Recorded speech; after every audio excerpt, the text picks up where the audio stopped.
আসসালামু আলাইকুম।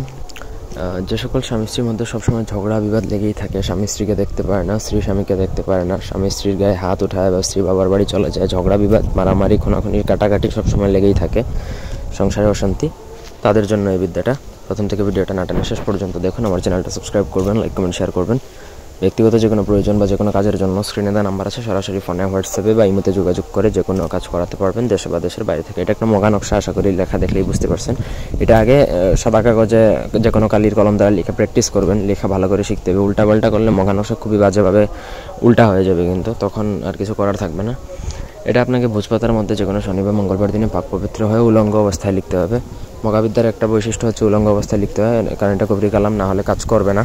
ভোজপাতার মধ্যে আপনাকে লিখতে হবে অরিজিনাল কেশরের কালি দ্বারা। কেশরের কালি, ভোজপাতা, কস্তুরি, কুমকুম, গুরুচন ইত্যাদি আমাদের থেকেও নিতে চাইলে নিতে পারবেন, আমাদের কাছে অ্যাভেলেবল আছে। তো লিখবেন, লেখা শেষে নিচে আপনার স্বামী স্ত্রী দুজনের নাম লিখবেন, স্বামীর মায়ের নাম এবং স্ত্রীর মায়ের নামে লিখতে হবে। লেখা শেষে আপনাকে কোনো গোপন জায়গায় একটা ভারী পাথরের নিচে চাপা দিতে হবে। গোপন জায়গায় এই কারণে বললাম যে পাথরের নিচে চাপা দেওয়ার পর যদি পাথরটা মানুষের সম্মুখে থাকে, তাহলে সেই পাথরটা সরিয়ে ফেললে কিন্তু আপনার কাজের কার্যকর ক্ষমতাটা নষ্ট হয়ে যাবে ধীরে ধীরে। এটা এমন জায়গায় হবে যেটাতে বছরের পর বছর সেই পাথরটা কেউ না সরাবে, যেমন জঙ্গল হতে পারে বা যে কোনো জায়গায়।